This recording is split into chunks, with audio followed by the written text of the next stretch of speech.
Vamos a leer y vamos a orar. Efesios 1, del 7 al 8 dice: en Él, o sea, en Cristo, tenemos la redención mediante su sangre, el perdón de nuestros pecados, conforme a las riquezas de su gracia, la cual Dios nos dio en abundancia, con toda sabiduría y entendimiento. Padre, te damos gracias por la tremenda bendición, primero de este viaje que se hizo al rancho para ministrar a estos niños. Gracias por guardar al equipo, por usar el equipo, por tocar a este jovencito que testificó. Gracias, Señor, de verdad que tu obra se siga haciendo en ese orfanatorio, que esos niños reciban tu bendición, reciban, Señor, de ti, sean incluso adoptados muchos de ellos que no tienen papá ni mamá y están chiquitos, Señor. Clamamos por eso y te damos gracias. También, Señor, queremos orar por todos los jóvenes que fueron a su retiro. Cuán agradecidos estamos de que tu Espíritu Santo, como dice Joel 2:28, que derramarías de tu Espíritu sobre toda carne y que nuestros hijos y nuestras hijas profetizarían, Señor. Gracias porque esto estamos viéndolo así en carne propia, Señor, que tú estás derramando tu Espíritu. Guarda a estos jóvenes, te pedimos, de toda tentación, de todo ataque. Líbralos del mal, Señor, que se afirme. Yo te pido por las familias de los jóvenes, así como este joven llegó para abrazar a su padre. Haz volver el corazón de los padres a los hijos y de los hijos a los padres. Que la unión de las generaciones traiga bendición multiplicada y prepara una generación para el regreso de Cristo, Señor. Queremos también pedirte por la paz de Israel. Señor, hay un conflicto muy terrible a nivel global prácticamente, y esto que ocurrió ayer, esta agresión a niños en esta zona, Señor, fue terrible. La matanza cruel de niños. Estaban jugando fútbol, no estaban haciendo nada, no estaban ni siquiera en un lugar donde había armamento, ni mucho menos. Pedimos que traigas consuelo a Israel, sabiduría para saber cómo responder, que guíes, Señor, pues a Benjamín Netanyahu, que estuvo frente al Congreso y trajo mucha claridad. Padre, clamamos por la vida de Benjamín Netanyahu, Señor. Clamamos, oh Señor, por todos los militares, desde los soldados hasta los capitanes, todos, fortalécelos y guíalos. Oramos por la gente que está sufriendo en la Franja de Gaza, en el mismo Líbano. Hay gente inocente que no tiene nada que ver con estos intereses de Irán, Señor, y esta República Islámica que quiere conquistar el mundo. Padre, trae salvación, trae paz a Jerusalén. Te lo pedimos y te damos gracias, Señor, porque tú nos escuchas. Y hoy te pedimos también que nos des espíritu de sabiduría y de revelación en el conocimiento de Jesucristo. Alumbra el entendimiento de toda persona que está aquí esta mañana, Señor, para que le quede claro, para que reciba, para que sea transformado por tu verdad y para tu gloria. Te lo pedimos, Espíritu Santo amado, en el nombre de Jesús. Amén. Excelente. Bueno, quiero hablar un poquitito de lo que mencioné la vez pasada, pero he sentido la necesidad de profundizar. La vez pasada hablamos de la redención en 3 etapas. Y yo, mientras leo la carta y estamos estudiándolo con Ilse, porque los dos hemos estado preparando parte de las enseñanzas y el equipo ha estado compartiendo lo que se llama aplicando el mensaje, pero estábamos viendo la importancia, ¿por qué la redención? ¿Qué es la redención? ¿Qué implica para nosotros? ¿Qué dimensiones tiene? Esto es importantísimo, hermanos, así que vamos a profundizar, amén. Y vamos a entender por qué esta redención es tan importante, porque eso nos apunta a la gracia de Dios. La gracia de Dios, que es el favor inmerecido, produjo la redención, y dice la Biblia que todo es para alabanza de la gloria de la gracia de Dios. Pero tenemos que entender por qué Pablo enfatiza tanto esto. Yo le pido de verdad que usted esté muy atento, que el Señor le dé claridad. Amén. Capte lo más que pueda. Amén. Vamos para el párrafo B. La primera etapa de la redención, hermanos, tiene que ver con haber sido liberados de la culpa y la condenación por el precio que Jesús pagó. La palabra redimir es rescatar. Es decir, se paga un precio y se rescata. Eso es redención. Entonces Cristo pagó el precio de su sangre para rescatarnos de la culpabilidad. Amén. Entonces, cuando una persona, quien sea, desobedece la ley de Dios, somos culpables. Porque se violan los estatutos. Mire, Dios es el dueño de todo y es el creador. Amén. Y Él dejó leyes. Él dice, ok, te voy a dar normas de cómo comportarte. No tendrás dioses ajenos delante de mí. No cometerás adulterio. No codiciarás. No mentirás. No matarás. O sea, Dios, como Dios del universo, da leyes. Y el hombre no las cumple. Y cuando no se cumplen, muchas gracias, las leyes de Dios, entonces hay una infracción, hay un castigo. ¿Se entiende esto? Es muy importante, hermanos, porque si una persona que transgredió la ley como todos nosotros no es redimida, está en peligro. ¿Me está oyendo? Si una persona que cometió transgresiones no experimenta la redención, su situación es delicada, es seria. Vamos a ver lo que la Biblia dice. Efesios 2, del 1 al 3 dice: en otro tiempo ustedes estaban muertos en sus transgresiones y pecados. Está diciendo, cuando tú pecaste a través de todo lo que hacías, todos nosotros, eso produjo muerte. La muerte es la separación de Dios. La muerte es el deterioro que lleva pues a la perdición. Dice, ustedes, todos nosotros estaban muertos en sus transgresiones y pecados. Versículo 3. En este tiempo también todos nosotros vivíamos como ellos, impulsados por nuestros deseos pecaminosos, siguiendo nuestra propia voluntad y propósitos. Así vive la gente. Hace lo que se le antoja. Viven conforme a su voluntad. Y dice la palabra que esa acción del ser humano de no someterse a la autoridad del Dios que los creó es una desobediencia, porque dice que hacen lo que quieren. Y dice lo siguiente, dice, como los demás, dice, éramos por naturaleza merecedores de la ira de Dios. El hombre tiene que entender, hermanos, que el pecado del ser humano produce la ira de Dios, trae como consecuencia la ira de Dios. No es como que, pues la regué, anduve de tranza, o anduve de mentiroso, o anduve de lo que sea, adulterando, no importa, no. Estas cosas son delitos delante de Dios que merecen castigo. Y merecen, dice la Biblia, la ira de Dios. Estaba pensando, no sé si algunos de ustedes vieron las Olimpiadas. Qué indignante, ¿verdad? No sé si vieron que hicieron una parodia de la Santa Cena con personas transgénero. Estas drag queens, un señor obeso era el que personificaba a Jesús, mofándose del cristianismo. Ahora alguien decía, ¿por qué no se mofaron del Islam? A ver cómo les va. Que se mofaran de Mahoma y del Corán. No, hombre, no. Sin embargo, hermano, el ser humano hace cosas desafiantes y cree que no le va a pasar nada.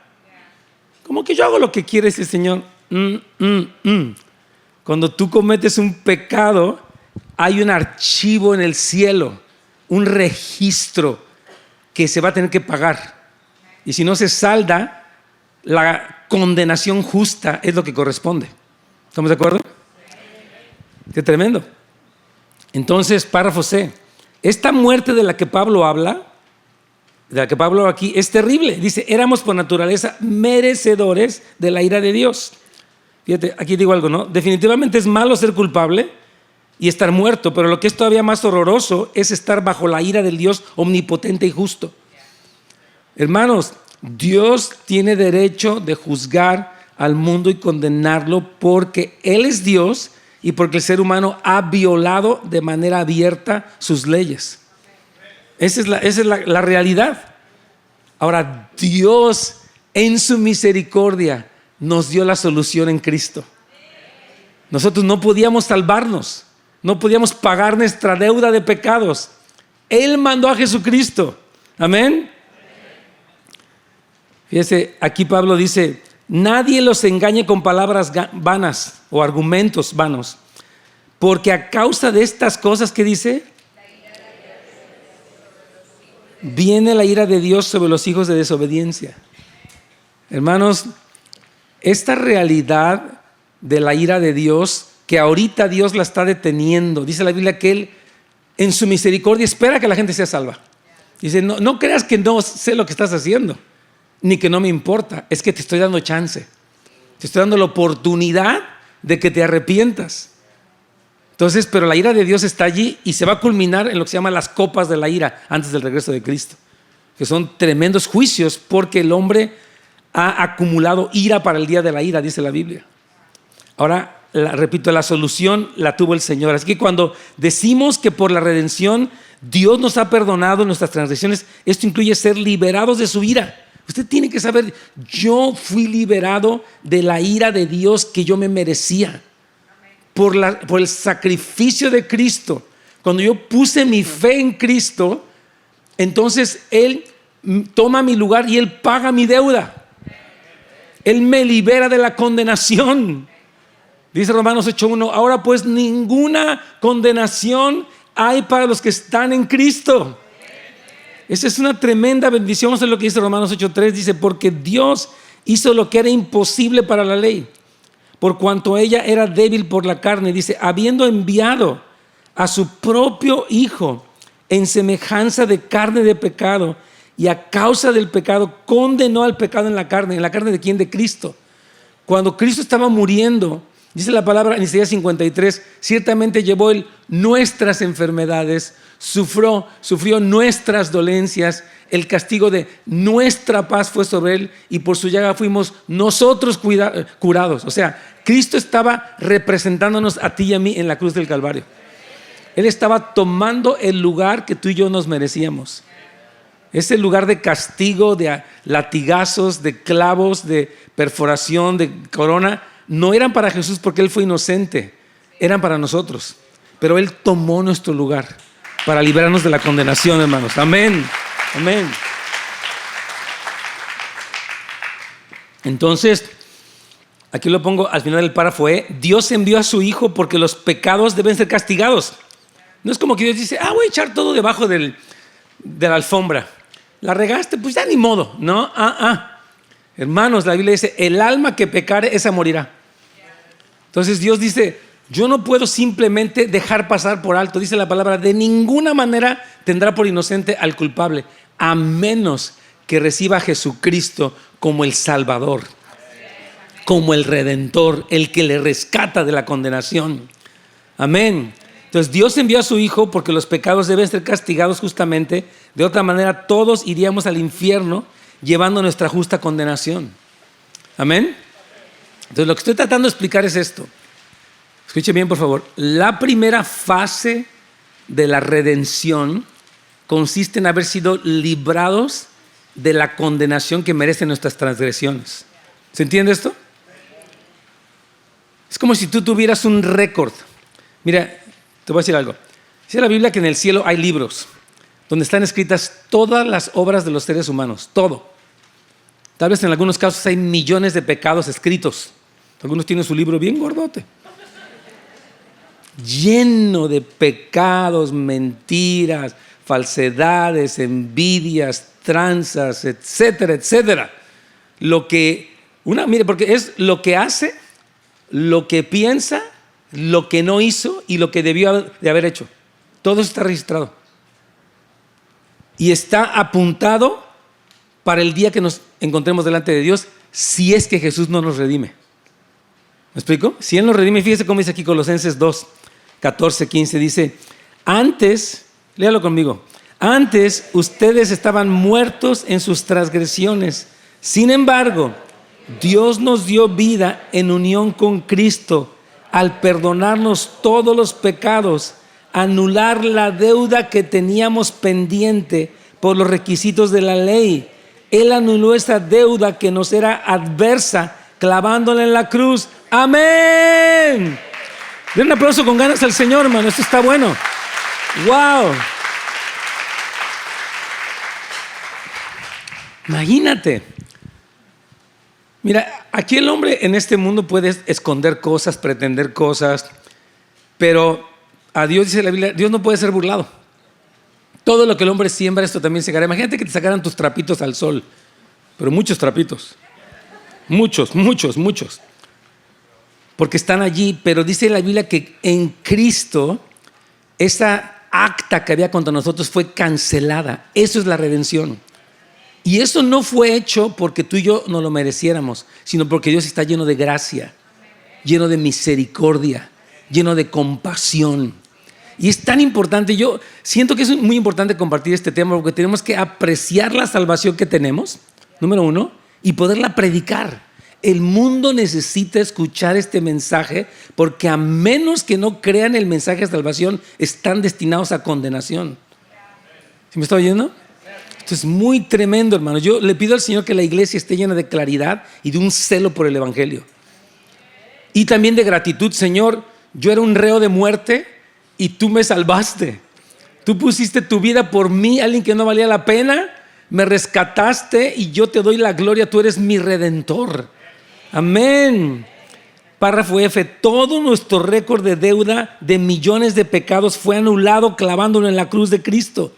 Ya no hay condenación, hermanos. El Señor ya borró tu pasado. Si el diablo quiere recordarte tu pasado, recuérdale su futuro. En serio. Si quieres recordarte y te acuerdas lo que hiciste, y te acuerdas cuando eras chico, y te acuerdas que te robaste, y te acuerdas que mentiste, dile, sí, yo lo hice, pero la sangre de Jesús canceló toda esa culpabilidad, toda esa conciencia atribulada, hermanos queridos. Entonces la vida de Jesús fue el pago a través de su sangre. Esto parece retiro de sanidad interior, ¿verdad? Parece encuentro, está padre. Esta fue la transición que se llevó a cabo en la cruz. Vamos a leer Romanos 3:23 juntos. Por cuanto todos pecaron y están destituidos de la gloria de Dios. Aquí vamos a parar un ratito. O sea, dice que como pecamos estamos destituidos, estamos descalificados. ¿Ok? Ahora, versículo 24. Siendo justificados gratuitamente por su gracia. Hasta ahí. Usted tiene que saber, la gracia de Dios es enorme. La gracia de Dios no puedo tomarla en vano. No puedo olvidarme de ella. No puedo dejar de sorprenderme. Porque es lo que me salvó. Amén. Sigamos adelante. ¿Dónde nos quedamos? Pues, mediante la redención que es en Cristo Jesús, a quien Dios puso como propiciación por medio de la fe en su sangre. Vamos a detenernos ahí. ¿Sabe qué es la palabra propiciación? Es dar el pago para satisfacer aquello que provoca la desaprobación de Dios. ¿Se lo explico? ¿Se lo barajeo más despacio? Mire, es como si usted tuviera una deuda y le dijeran su sentencia es cadena perpetua. Y lo propicio es que alguien dijera, yo voy a quedarme en la cárcel en vez de él, déjenlo ir libre. Fue propicio, fue exacto. O sea, la persona está dispuesta a llevar mi cadena perpetua para que yo sea libre de la cadena perpetua. Esa propiciación es el pago que Cristo hizo. Es el pago justo. Es el pago que satisface el juicio de Dios y nos da el perdón. Qué hermoso, hermanos. Sigamos adelante. Para manifestar su justicia, vamos juntos, a causa de haber pasado por alto en su paciencia los pecados pasados con la mira de manifestar en este tiempo su justicia a fin de que Él sea el justo y el que justifica al que es de la fe en Jesús. Esto es tremendo, hermanos. Tenemos que tener fe en Cristo y en su sangre. La sangre de Jesús, hermano, nos permite experimentar la salvación, el perdón, la libertad, la victoria sobre Satanás. Esa fe es importante. Señor, yo tengo fe en que lo que hiciste tiene validez, tiene poder, tiene vigencia. Todavía la sangre de Cristo, hermano, sigue trayendo el beneficio que Cristo obtuvo en la cruz del Calvario. Por eso dice la fe en su sangre. Amén. Y por eso lo recordamos en la Santa Cena. Dice, acuérdate cómo dice, beban todos de ella. Esta es la sangre del nuevo pacto. Ahorita vamos a explicar qué significa esto. Entonces Dios pagó el precio para nuestro rescate por la sangre de Jesús y lo hizo para mostrar su justicia y justificar a cualquiera que ponga su fe en Cristo. A mí me da mucha pena todas estas personas que veo en las Olimpiadas. No sé si vieron un desfile de moda que pasaron. ¿Alguien vio ese desfile? Tal vez no ven las Olimpiadas. Mi esposa y a mí nos gusta mucho ver las inauguraciones porque a veces sacan cosas, ¿verdad?, diferentes y todo. Y desfilan los países, desfiló México, Salvador, Guatemala, todos los países, Honduras, todos. Colombia, por supuesto, etcétera, etcétera. Perú, amén, todos. Entonces ellos desfilan y a uno le gusta ver, ¿verdad?, la delegación de su país. Pero me sorprendí, hermanos, la locura, ya como la pérdida de todo criterio, de toda decencia, de toda... Es terrible, hermano. Entonces, estas cosas son serias y ellos dicen en la Biblia que están acumulando ira para el día de la ira, a menos que no escuchen el mensaje de salvación, hermanos. Entonces, por eso tú y yo somos responsables de predicar el mensaje de salvación. Tú tienes el antídoto para el veneno que está matando al mundo. ¿Sabías eso? Te repito, tú como cristiano que conoces el evangelio, tienes el antídoto para el veneno que está matando al mundo. Por eso dice la Biblia, no calles, no te avergüences del evangelio, porque es poder de Dios para salvación. Hermano, predique el evangelio. ¿Cuándo ustedes han llevado a alguna persona a Cristo alguna vez de su vida? Ok, bien. Los demás, hermanos, actívese. Ay, yo no, hermano. ¿Cómo que no? ¿Pueden decir amén? Eso, actívese, hermano. Ok, entonces ya hablamos, fíjese bien, la primera etapa, escuche bien, de la obra de redención tiene que ver con ¿qué? ¿Qué fue lo que dije? La palabra redención significa que se pagó un rescate para liberarnos. Entonces, en la primera etapa que hablé ahorita, ¿qué precio se pagó y cuál fue el rescate que tuvimos? ¿Se aceptan sugerencias? Fuimos rescatados de nuestras transgresiones y de la condenación. Yo ya me voy a ir porque nadie me oyó. Ay, ya me sentí mal. La primera etapa es que eres libre de toda esa condenación, de toda esa culpa. Eso es se pagó un precio para que tú no llevaras la condenación. ¿Amén? ¿Sí estamos de acuerdo todos? ¿Ya estamos aquí todos o están en otro lado? Ok, entonces ahora quiero hablarles de la que se llama la redención futura. Diga conmigo, redención futura. Exacto. Esta redención es muy importante porque es la esperanza que tenemos. Nosotros tenemos una esperanza gloriosa y es por la obra, es por la gracia de Dios que se operó la redención, que tiene una dimensión todavía futura. Entonces vamos a verlo aquí. Párrafo A. Voy en el número 2, párrafo A. ¿Estamos todos juntos? La redención también incluye el rescate futuro de todos los defectos, culminando en la resurrección del cuerpo y la experiencia del gozo eterno, libres del dolor y del pecado en la presencia de Dios para siempre. ¿No se le hace increíble eso? ¿Impresionante? ¿Sí? ¿Está bien? Es glorioso. Qué bonito. Voy a tener gozo eterno, libre de toda dolencia, de todo mal en el alma. It's okay. It's amazing. Es impresionante, hermanos.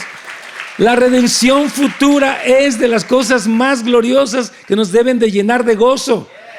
Puede ser que en este tiempo pases aflicciones, problemas, pero todavía viene una dimensión futura de la redención que fue garantizada por la sangre de Jesucristo derramada en la cruz del Calvario. Amén. Mira, piense, su cuerpo se deteriora, se enferma, se deprime, tiene enfermedades crónicas, tiene deterioro, tiene defectos, tiene luchas, pero en la redención seremos liberados de todos. Amén. Se lo va a convencer a usted con lo que dice la Biblia. Amén. El día viene, párrafo B, donde experimentaremos una redención más plena. Diga conmigo, yo ya experimenté una dimensión de la redención cuando mis pecados, mis transgresiones fueron perdonadas por el pago de la sangre de Cristo. Y ahora me espera una redención futura donde todo lo malo que hay en mi cuerpo va a ser purificado para siempre. Amén. Amén. Por ahora experimentamos la realidad de que la ira de Dios fue quitada de nosotros, pero la redención será completada en el futuro. Nuestros cuerpos serán redimidos. Yo cuando estaba estudiando esto decía, Señor, qué increíble. ¿No le choca a usted tener luchas en su carne? ¿Alguien disfruta de tener una lucha contra la lujuria, la codicia? Nadie disfrutamos eso, odiamos eso, ¿no? Los cristianos dicen, yo no quiero ya estar con luchas con mi carne. Bueno, dice la Biblia que seremos, de hecho lo vamos a leer aquí, seremos librados, hermanos queridos, de toda esa corrupción. Vamos a leerlo. Lea conmigo Romanos 8:23, dice, también nosotros mismos, que tenemos las primicias del Espíritu, gemimos interiormente mientras aguardamos nuestra adopción como hijos. Es decir, a usted lo que le espera es que este cuerpo va a ser redimido. Este cuerpo ya fue librado de la culpa, pero ahora viene esa otra dimensión. Déjenme leer lo que viene. Debemos de considerar todo lo que implica la redención. No es como que somos, fíjate, se nos perdonan los pecados y cuando nos morimos nuestro cuerpo simplemente se pudre en la tumba y ya. Esta redención incluye la redención de nuestro cuerpo en la resurrección que está por venir. El cristiano debe tener esta perspectiva. A veces vivimos mucho en el presente o en el pasado. Es que me hicieron, es que sufrí, es que es horrible, es que me pasó. Y luego vimos, es que ahorita, es que la política, la económica, todo lo económico y todo lo que está pasando y las elecciones. Y vivimos como atrapados en la situación presente en vez de mirar la gloriosa esperanza que nos aguarda, hermano, por la resurrección de Jesucristo de entre los muertos y la redención de nuestro cuerpo. Amén. Esta es la dimensión futura de la redención. Usted debe de saber qué experimentó cuando fue salvo. ¿Qué significa eso? Dice la Biblia que se ocupen de su salvación con temor y temblor, que la cuides tu salvación. No es cualquier cosa, costó carísima y vale muchísimo. Gloria al Señor. Romanos 8:29, porque a los que Dios conoció de antemano, también los predestinó a ser transformados según la imagen de su Hijo, para que Él sea el primogénito entre muchos hermanos. O sea, Cristo cuando resucita, Él resucita con un cuerpo glorificado. Él puede comerse un pescado, comerse unos panes con sus discípulos, pero a la vez puede irse al cielo directo. Ya no hay, aunque sí estaban las cicatrices de los clavos, del costado, de la frente, pero ya no había dolor, ni aflicción, ni llanto, ni depresión, ni ansiedad, porque ya el cuerpo de Cristo estaba glorificado. Y ese mismo cuerpo es el que nos espera a ti y a mí. Esa es la redención futura, hermanos. Es una esperanza gloriosa, le llama la Biblia. Amén. Ahora, ¿hay más? ¿Qué le parece? Entonces hablé, ¿de qué fue la primera etapa de la redención? Tenga piedad. Ok. La etapa futura de la redención. Exacto, es la redención final del cuerpo. Usted tiene que pasar este examen bien. Amén. Voy a parar a algunos de ustedes para que me diga la lección al final. ¿Sí? ¿Se avientan? Ay, no, pastor, no me... Ponga atención, amén. Voy a ser su maestro esta mañana. Ok. Ahora quiero hablar lo que se llamaría la dimensión actual de la redención. O sea, hay 3 etapas. Primera, segunda y tercera por lo menos. Ya hablé de la primera y la tercera. Ahora vamos a ver qué pasa en el intermedio. Ok, vamos a la página 3. Entre el perdón que experimentamos en el presente y la resurrección futura, hay un aspecto de la redención que ocurre durante nuestra vida. Amén. Hay algo que está ocurriendo ahorita. En este momento, en esta vida, en este cristianismo, en esta relación con Dios, hay algo que esta redención está produciendo. Amén. Leamos juntos 1 Pedro 1, 18 y 19. Tengan presente que han sido rescatados de su vana manera de vivir, la cual heredaron de sus padres, no con cosas corruptibles como oro o plata, sino con ¿qué? La sangre preciosa de Cristo, como de un cordero sin mancha y sin contaminación. Dice, tengan presente. Mire, está hablando de una herencia que recibimos de nuestros padres. Se dice que, por ejemplo, hay cosas en la genética, incluso la predisposición al alcoholismo. Dicen que hay un genio, hay algo que las personas arrastran de los padres. Por ejemplo, crecieron en un lugar donde hubo ira y la persona es iracunda. Crecieron en un lugar donde hubo rudeza y la persona es ruda. Crecieron en un lugar donde hubo matriarcado y a veces la mujer crece en ese dominio, o en un lugar donde hubo machismo y el hombre es cruel, es grosero, es autoritario. Dice, en Cristo Jesús, la redención presente nos libra de esa tendencia que traemos. ¿Qué le parece? Esa es la redención actual, presente. Amén. Vamos a leer otro versículo. Quiero convencerle a usted de esto. ¿Está seguro de eso? Amén. Eso. Amén. Vamos a leer Tito 2:14. Cristo, juntos, quien se dio a sí mismo por nosotros para redimirnos de toda iniquidad y purificar para sí mismo un pueblo propio, celoso de buenas obras. Fíjese que Él te quiere rescatar de tu iniquidad. ¿Qué es tu lucha más fuerte que tienes? Está bien que no lo diga en voz alta, sea discreto. Bueno, esa lucha que tienes, dice que Él te está rescatando ahorita de eso. Tú no tienes por qué ser una víctima de tus malos deseos, de tus malos pensamientos. Dice que Él nos redime de la iniquidad, de la maldad. Qué tremendo, ¿no? Y Él purifica para sí mismo un pueblo. Eso usted tiene que clamarlo, porque usted no lo entiende y no lo sabe, vive como si no lo tuviera. ¿Me explico? Si usted lo ignora, dicen que el que no ve es como el que no sabe. O sea, usted tiene que saber, Señor, hay una dimensión presente de la redención que yo quiero experimentar ahora, Señor. Tu sangre poderosa me está redimiendo ahora de la iniquidad. Si en el futuro va a haber algo, y en el pasado ya hubo algo, pero en el presente también lo hay. Amén. Cuando Jesús se dio, hermanos, nos rescató de la maldad y esto nos da poder para hacer buenas cosas. Mire, el mundo se cree muy libre, pero en realidad el mundo es un esclavo. Yo hago lo que quiera. Más bien, no puedes dejar de hacer lo que no quieres hacer. Hay gente que está en alcoholismo, en marihuana, en muchas cosas y no puede. Está atado a eso. En Cristo hay libertad.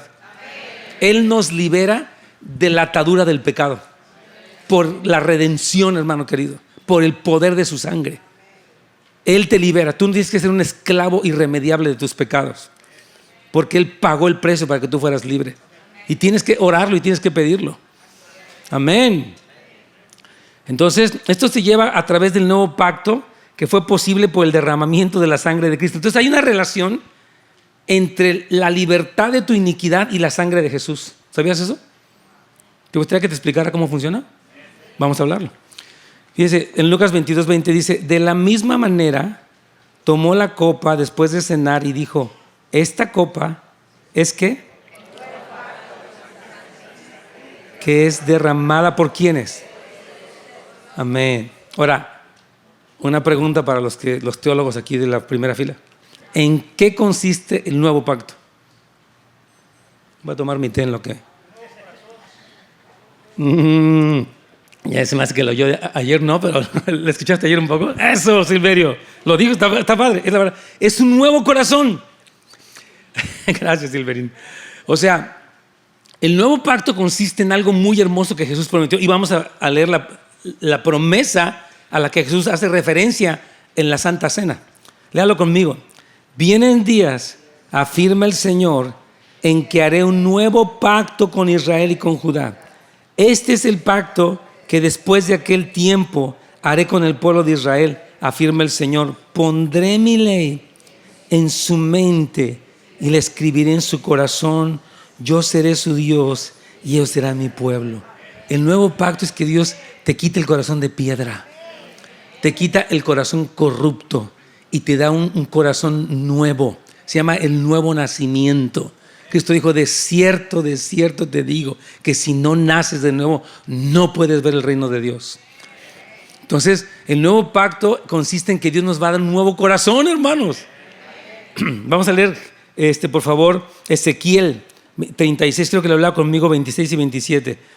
Les daré un nuevo corazón y derramaré un espíritu nuevo entre ustedes. Quitaré ese corazón de piedra que ahora tienen y les pondré un corazón de carne. Infundiré mi espíritu en ustedes y haré que sigan mis estatutos y obedezcan mis leyes. Un aplauso al Señor, hermano. Qué increíble es eso. Qué impresionante. Wow. Mire, cuando una persona, escúchenme bien todos por favor, recibe a Jesucristo como Señor y Salvador y pone su fe en Él, en su obra en la cruz y en la sangre, se opera un cambio como en el sistema operativo. ¿Cuántos saben aquí un poquito de computadora? ¿Verdad? Cuando tú le cambias el sistema operativo, tal vez la carcasa se ve igual, pero por dentro todo, usted la prende y hasta la pantalla se ve bonita. Porque algo cambió por dentro. Y es lo que sucede por el nuevo pacto en el nuevo nacimiento. Les quiero contar, bueno, mi testimonio yo lo he compartido, pues estaba escuchando esta semana el testimonio de una lesbiana, les voy a contar rápido. Esta mujer, desde chica tenía tendencias muy masculinas, atracción hacia el mismo sexo. Ella, como ya a los 12 años, empezó a alocarse muchísimo, a andar en drogas, incluso se prostituyó muy jovencita para conseguir droga, LSD en aquel entonces. Iba su vida en picada. Después, esta mujer se metió a trabajar de aeromoza. Era muy buena para los deportes y eso le daba becas para estudiar y etcétera, pero vivió una vida doble, ¿verdad? Estudiosa, pero por acá en drogas, en fiestas y todo. Entonces dice ella que cuando entró para trabajar como aeromoza, era peor todavía, porque dice que ahí, dice ella que en la aerolínea en la que ella estaba era terrible lo que ellos iban a una ciudad y hacían y deshacían y al siguiente día se regresaban y era tremendo. Entonces dice que una vez su hermano de ella se enfermó de cáncer. Entonces ella viajó para verlo y ella dice, pues yo esperaba ya verlo muy mal, ya casi moribundo. Dice, cuando lo entró para el cuarto, su rostro estaba radiante. Y dijo, hermano, yo pensé que te iba a encontrar mal. Dice, no, hermana, te quiero decir que recibí a Cristo en mi corazón. Te quiero decir que tengo gozo y que tengo paz. Dice, ¿pero cómo? Y dice que ella, pues cuando lo vio se quedó muy contrariada porque no esperaba ver algo así. Ellos no eran de una familia religiosa. Y ella ya estando en ese momento le dice, oye, hermano, quiero decirte que yo soy lesbiana. Dice, hermana, quiero decirte que el Señor te ama. Quiero decirte que en Él hay transformación. Y ella cuando oyó las palabras de Él se quedó sorprendida y se fue pensando, ¿verdad? Y dice ella que después la invitaron para una iglesia. Y cuando ella fue, ella empezó, dice que entró y estaba la alabanza. Y dice, sentí algo tan poderoso, un amor, dice que empecé a llorar. No entendía qué estaba pasando, dice, pero era algo que yo nunca había experimentado. Entonces ya el pastor predicó, hizo la invitación. Ella no pasó porque dijo, no entiendo muy bien. Pero después ella tuvo una convicción y dijo, yo creo que esto que estoy haciendo no está bien. Entonces dice que fue a hablar porque ella ya se había casado con una mujer. Primero se había casado con un hombre y fue un divorcio terrible y después se casó con una mujer. Y ella dice que ya estando, que después de que fue, dijo, pues le voy a decir a ella que siento que no está bien lo que estamos haciendo. Entonces ya dice que una vez estaban las dos ya en su cama y le dijo, oye, quiero decirte algo. Sabes que no está bien lo que estamos haciendo. Dijo la otra, yo te quería decir lo mismo. Esto que estamos haciendo no está bien. Dice que dijo, wow, ¿y ahora qué hacemos? Dice, pues vamos a leer la Biblia.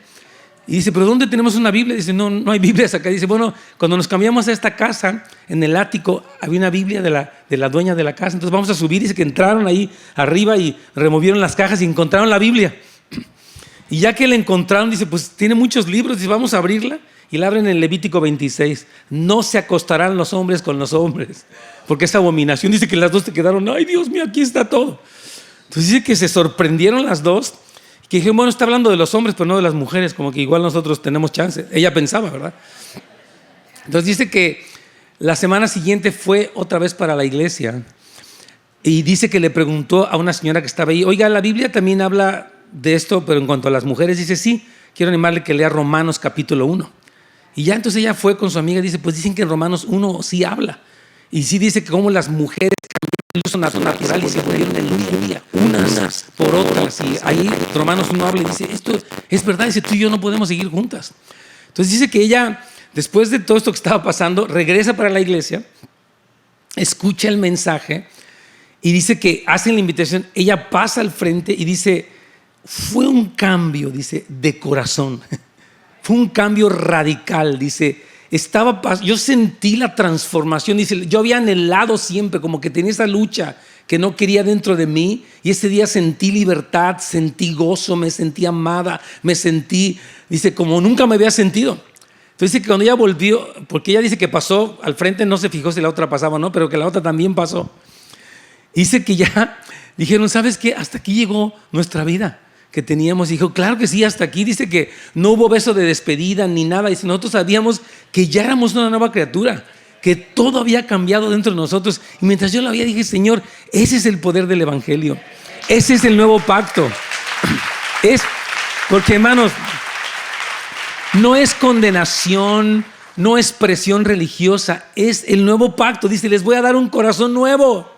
Voy a quitar el corazón de piedra. Si tú estás aquí esta mañana y sientes que tienes un corazón de piedra, esta mañana tú puedes experimentar el nuevo nacimiento. Hay gente que es dura. Oye y no le entra nada. Sigue pensando igual, sigue con una actitud indiferente, una actitud crítica. Pero hermanos, en Cristo Jesús Él dice, yo te puedo dar a ti un nuevo corazón. Puedo quitarte el corazón de piedra. Hay gente que se volvió dura, hostil, como decía este joven, amargados. Pero el Señor le pasó a él, a este muchacho Jason y a este otro muchacho también, Rodrigo. Que Dios cambia el corazón, hermanos. Eso es el nuevo pacto. Eso fue lo que Cristo aseguró cuando murió y derramó su sangre, mis hermanos queridos. Esta es la relación que existe entre la muerte de Jesús y lo que ocurre en nuestro corazón. No es tanto la perfección, quiero aclarar, pero sí es un nuevo nivel de obediencia. Yo me acuerdo el día que recibí a Cristo, mire, fue así como increíble. Yo andaba como joven usando marihuana en aquel entonces, andaba usando drogas, estaba mal, hermano, estaba perdido. Un joven rebelde, perdido y amargado. Ese era yo. Y después de que esa noche recibí a Cristo, nunca se me va a olvidar, no sentí nada, de momento lo hice solamente con sinceridad. Llegué a mi casa, hermanos, empecé a sentir un gozo, una paz, algo que jamás había sentido. Dije, empecé a tirar todo. Yo tenía cosas guardadas en un cajón, tiré toda la basura. Dije, no necesito esta basura. Esto no es, yo ya tenía lo que andaba buscando, hermano. Dios me renovó. El Espíritu Santo dice que es como una fuente que brota. Dice, el que cree en mí, de su interior correrán ríos de agua viva. Y eso decía del Espíritu Santo que Él le iba a dar a los que creyeran en Él. Hermanos, eso es lo que ocurre. Yo oraba, Señor, que esto que voy a predicar, yo estoy preparándolo en la semana, lo experimenten los jóvenes y sí está pasando. El Evangelio tiene poder, hermanos. No se le acabó la vigencia, no está viejo, no está pasado de moda, no expiró, está vigente. Bendito sea el nombre de Jesucristo, hermanos queridos. No puedo hablar del último tema, lo voy a hablar la semana que viene porque es muy importante. Vamos a ponernos de pie.